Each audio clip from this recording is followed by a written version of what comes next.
as of this week and last week. It was a lot of information going around in regards to who his next opponent would be.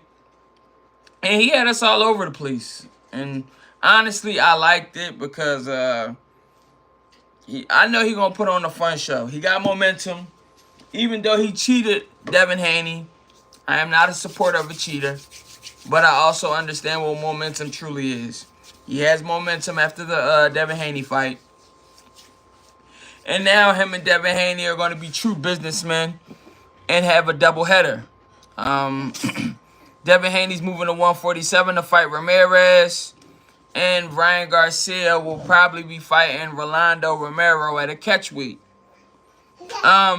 Now we did see that when Rolando Romero was still making his name on the scene, him and Ryan Garcia got into some sparring, you know.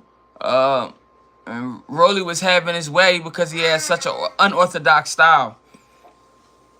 So with that being said, I don't really see Ryan Garcia losing to Rolando Romero. And my reasoning for not seeing him, not believing that he would lose to opponents such as, because Ryan Garcia waited until Rolando Romero was already cooked and the confidence was beat out of him. So the old Rolly Ryan Garcia press conference would have been fucking nuts, bro. Shit would have been wild. Do I still believe that it'll be entertaining? Yes. But honestly, I don't really see it being what it could have been. And that'd be the thing that I don't like when it comes to the games with fighters waiting until a fighter is basically not the same to fight him.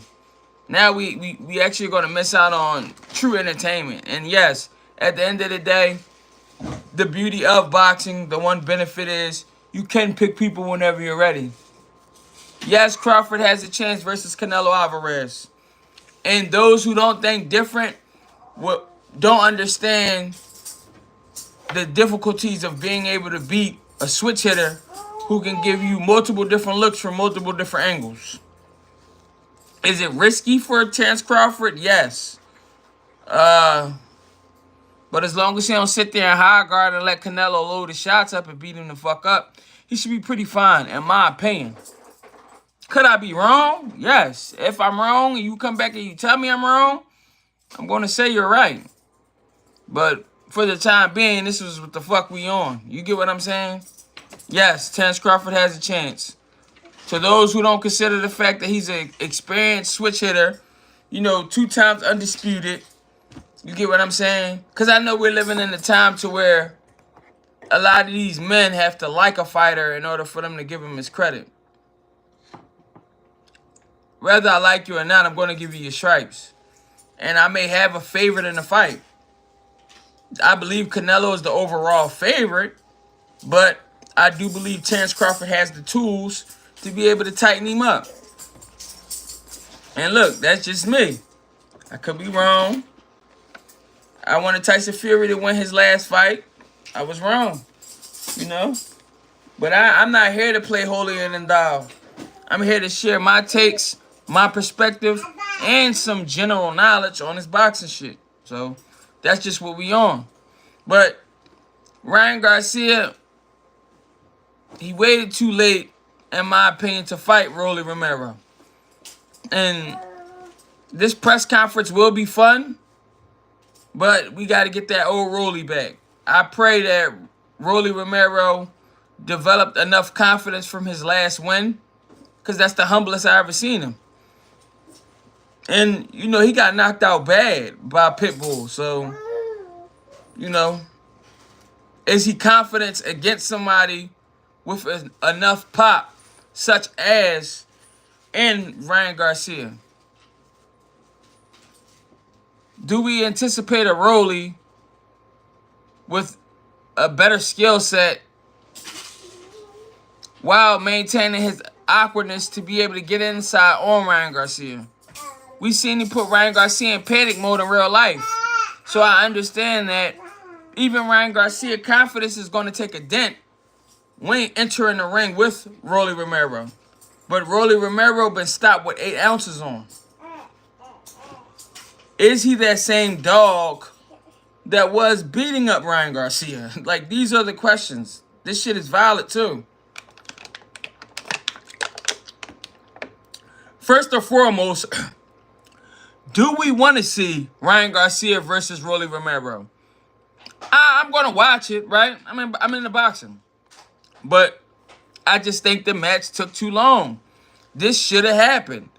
This should have been Ryan Garcia big fight before Rolly fought Tank, in my opinion. So it's already overdue. The situation kind of overcooked. You know, what happened. Shout out to Ryan Garcia for giving us somewhat of an entertaining fight. He tried to make it seem like it was going to possibly be Teofimo Lopez.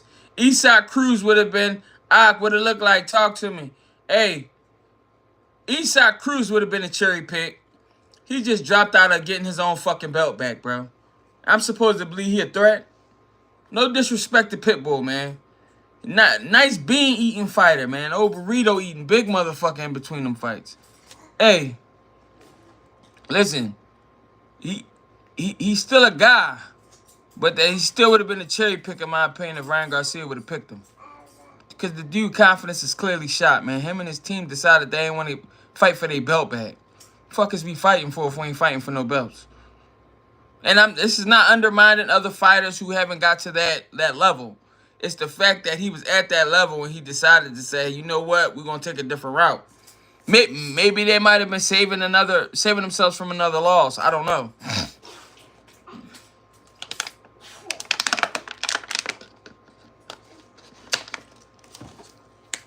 But yeah, man, like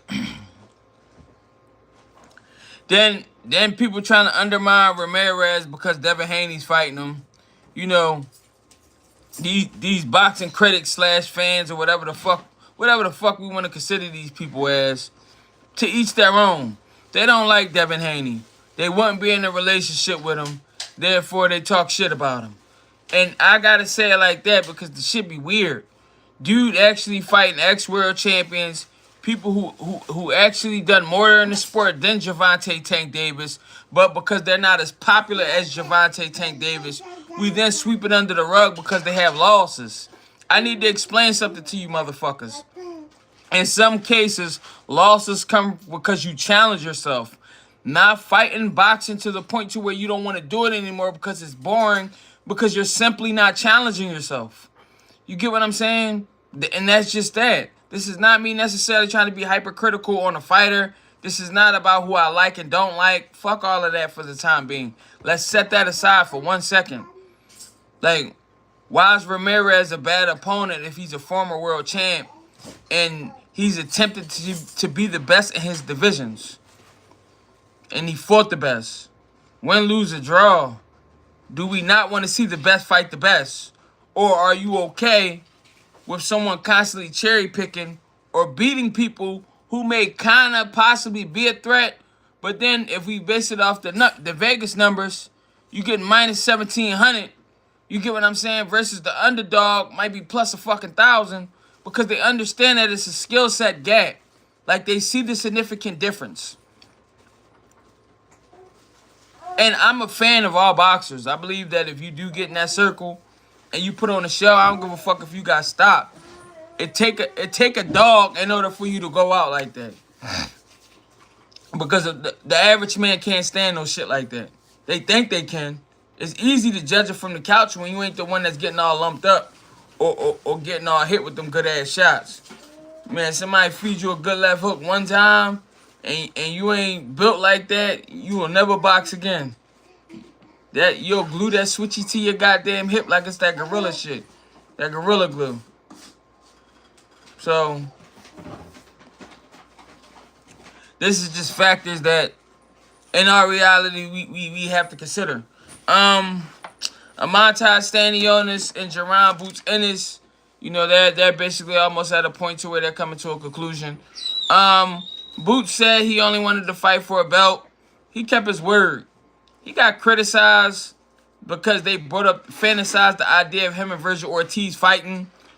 What I'm trying to understand is, we want to criticize people like Boots, right? A black fighter, right? And I got Boots stopping him too, Chubb, what it look like. But we wasn't criticizing Virgil when he was when the ball check was using him to mop the floor with the ring. So why did Virgil become this such big threat to where we guaranteed that Boots was ducking him when Boots was going to be put in a situation to where he was going to have 3 camps back to back without taking any type of rest? He also has the hardest belt to maintain, which is the IBF. So he's fighting on the 10-pound rehydration clause, and we want him to do 3 camps back to back. But again, it be you niggas who don't know shit about boxing, bro. We just gotta keep it 1,000. Cause if you knew shit about boxing and you endure anything relative to it, you'll be like, listen, he need to rest his body, if anything, if he's smart. Canelo Alvarez critiquing Crawford about Crawford having no notable wins. That's bullshit. We gotta stop undermining him. But again, my media is primarily always going to be geared towards black fighters because you motherfuckers don't give black fighters credit. They be the first ones. They're the people that they use in the media to bash first. And it just is what it is. Lomachenko lose, we forget about him. The media push it to where he fighting for fake undisputed against Teofimo Lopez. Hey, you really convinced that they really got all of the belts, but they don't. It's a manufactured undisputed. So, yeah, like my thing is, let's just be fair, man. We can't. We seen him stop Kell Brook. I know you motherfuckers is gonna talk about age until I bring up one of your favorite fighters fighting the old dude. Then you gonna say it was a tune-up. Whatever game y'all want to play, we could play it. But Crawford, yes, his resume could be better if people fought him. But the ugly thing about boxing is you cannot make nobody sign the fucking contracts. I don't give a fuck how bad you want it. I don't care how much you beg. Hey, man, you can get a situation. Nah, man, my baby ain't got my baby ain't got nothing in his diaper, gangy. I take care of my kids. You gotta mind your business, bro. I'm pretty sure I take care of him more than you take care of yourself. That's why you here paying attention to me. And I'm doing what I need to do for me. Weird ass. Shit is silly. You get on bringing up children, bro. Y'all wild. You ain't even gonna trigger me. It's just weird. Pitbull, Ryan, T.O. and every act like it's normal, but when Haney lost, everybody remembers. Nah, I know. Listen, he lost to a cheat. Once he lost to a cheat, it don't matter to me. Tell a motherfucker pass his piss test, gangy. You pass the piss test, you win, so be it. Pass it, though.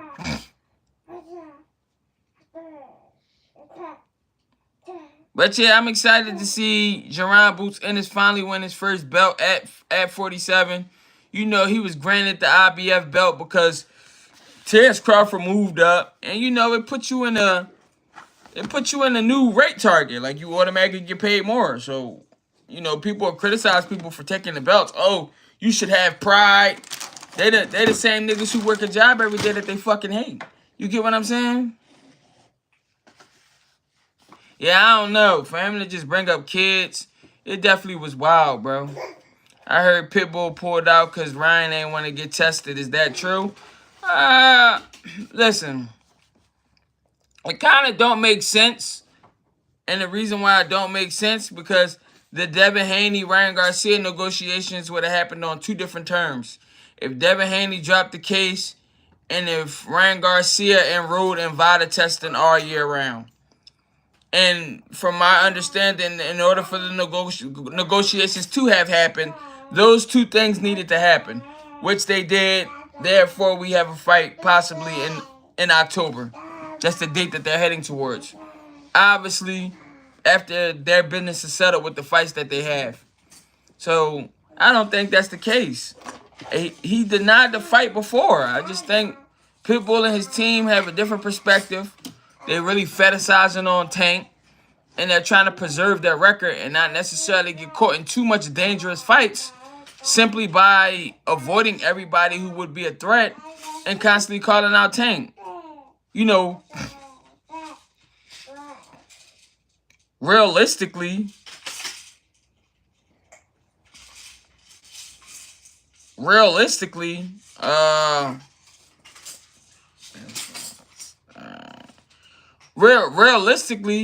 Javante.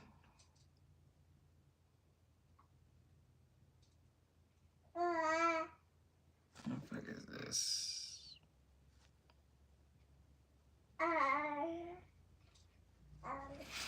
Realistically, Javante Davis.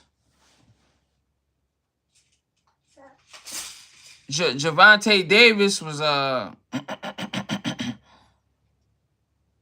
I mean, realistically, Pitbull Cruz was calling out Javante Davis and avoiding a lot of fights. I think Teofimo Lopez offered him a fight. It was bullshit. You get what I'm saying? So, I don't know. We finna see, though, bro. I ain't tripping.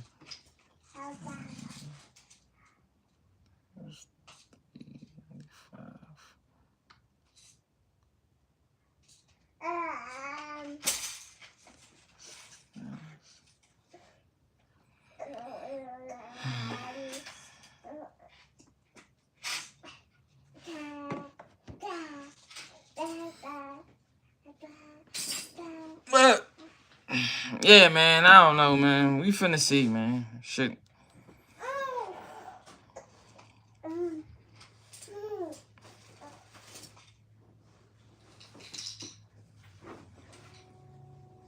And I ain't gonna lie, man, a lot of people are falling for the fads of going to go do that boxing shit, you know, for like influencers, and you don't know anything about boxing, but you're going because like Aiden Ross is there. And he's basically using you for content. You're signing a waiver to where if you get hurt, you can't sue him. You get knocked the fuck out. You then gotta go home with all of this brain trauma. And it's like, for what? You get what I'm saying? For what? Motherfuckers is shot out, man.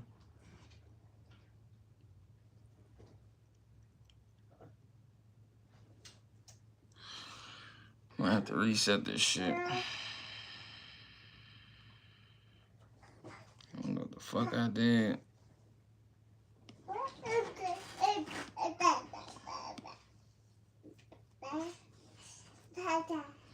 Hey, but with that being said, I just want to come here and slide, talk a little bit of shit. I'll be back on live 6 p.m. Eastern time. 6 p.m. Eastern time. Have a good day, y'all.